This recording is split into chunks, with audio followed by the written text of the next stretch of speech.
Hey, you kids! Get off my lawn!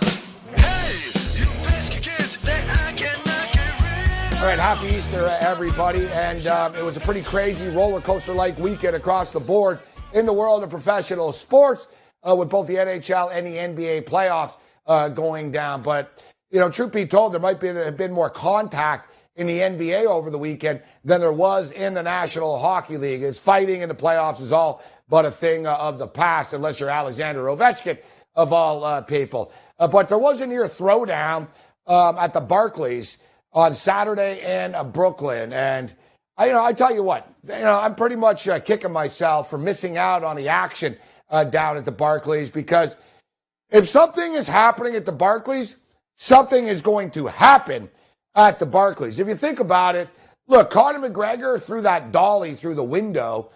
Glass went everywhere and all that chaos, and eventually got his ass handed to him by Khabib because he threw the dolly through the window. But, of course, that was at the Barclays. Bret Hart got attacked at his Hall of Fame induction ceremony a couple of weeks ago during WrestleMania weekend at the Barclays. And then the Brooklyn Nets manhood got attacked by the Philadelphia 76ers. And I tell you what, man, I like the Brooklyn Nets, but I really don't know who the hell to tell to get off my lawn right now. The Philadelphia 76ers for being the jerks that they are, or the Brooklyn Nets for continuously taking it. Somebody else besides Jared Dudley has to step up here. But let's start off with Joel Embiid. And we've talked about him in the past. And, man, Joel Embiid is a player that I didn't mind at Kansas. I want to like him. He seems like a nice enough guy. But after a while, you have to take somebody for their word. They are who they show you they are. And we're seeing who Joel Embiid shows us he is. It's pretty much a game-by-game basis where he sort of accidentally tries to hurt somebody. Well, I was going for the ball. Oh, I'm sorry I tripped you. Oh, sorry about the elbow. Ha, ha, ha. Everything is just sort of sorry, but he's afraid to put his name on it. As Joel Embiid is already annoying enough as it is, but now he's doubled down on it by refusing to man up and face the consequences after he does these things. Marcus Smart threw him to the ground after Joel Embiid did a cheap-ass, set a pick on him, a hard pick. What did he do about it after? Nothing. He talked, but he didn't do anything about it after.